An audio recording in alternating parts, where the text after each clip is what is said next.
بسم اللہ الرحمن الرحیم۔ ناظرین السلام علیکم۔ اسماعیل خان ایک نئی ویڈیو کے ساتھ آپ کی خدمت میں حاضر ہے۔ ناظرین، آج ہم بات کرنے والے ہیں چین میں جاری احتجاج کی تازہ لہر کے بارے میں۔ ناظرین، چین ایک سخت گیر کمیونسٹ ملک ہے۔ وہاں احتجاج اور آزادی رائے اور حکومت مخالف سرگرمیوں کی کوئی گنجائش نہیں ہے۔ وہاں پر سخت ترین سینسرشپ اور اس طرح کی دوسری پابندیاں عائد ہیں۔ حکومت کے خلاف یا صدر کے خلاف اگر کوئی احتجاج کیا جاتا ہے یا کوئی بیان دیتا ہے تو اس کا سخت ترین ایکشن لیا جاتا ہے اور ان کو سخت سزا دی جاتی ہے۔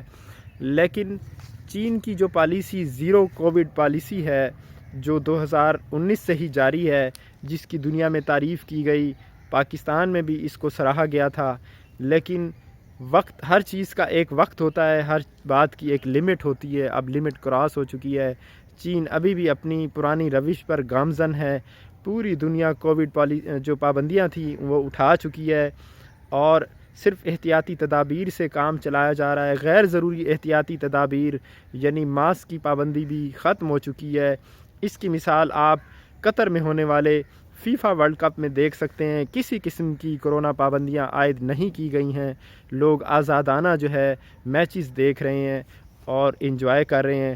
لیکن چین جو ہے ماضی میں موجود ہے، وہ اپنی اسی روش پر گامزن ہے۔ وہاں پر 24 نومبر سے شدید مظاہرے ہو رہے ہیں۔ کہیں بھی کسی شہر میں چند کیسز سامنے آتے ہیں تو شہروں کو بند کر دیا جاتا ہے۔ لاکھوں لوگ وہاں پر مقید ہیں۔ لوگ تنگ آ چکے ہیں اتنے سال سے لاک ڈاؤن کی پالیسی کی وجہ سے۔ اس کی وجہ سے ان کی اقتصادیات تباہ ہو رہی ہے۔ بعض دفعہ تو ایسا بھی ہوا ہے کہ کوئی بیمار تھا تو ایمبولینس کے آنے میں لیٹ ہو گیا تو اس کی وفات ہو گئی۔ اس طرح کے انسیڈنٹس ہوئے۔ آگ لگی ہے ایک جگہ پر تو وہاں پر لوگوں کی موت ہو گئی ہے کیونکہ امدادی سرگرمیاں جلدی شروع نہیں کی جا سکی ہیں۔ اس کی وجہ وہی تھی کہ شہر میں لاک ڈاؤن تھا اور دنیا کی سب سے بڑی جو آئی فون فیکٹری ہے چائنا میں، اس کو بند کر دیا تھا۔ کووڈ کیسز آئے تھے تو اس کے بعد وہاں پر انہوں نے لیبر کو نکال دیا۔ بعد میں اس لیبر کو نہیں رکھا گیا اور لیبر رکھ لی گئی، تو وہاں پر بھی ایک احتجاج ہوا ہے۔ پرتشدد مظاہرے ہو رہے ہیں۔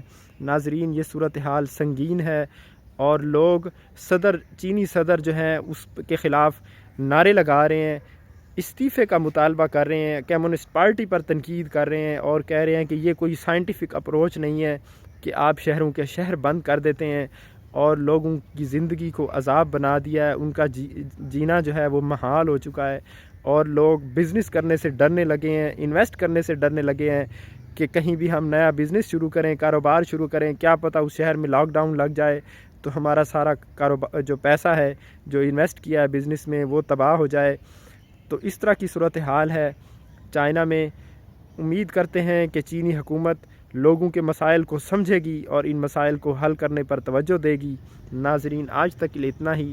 انشاءاللہ ملتے ہیں نیکسٹ ویڈیو میں۔ اللہ حافظ۔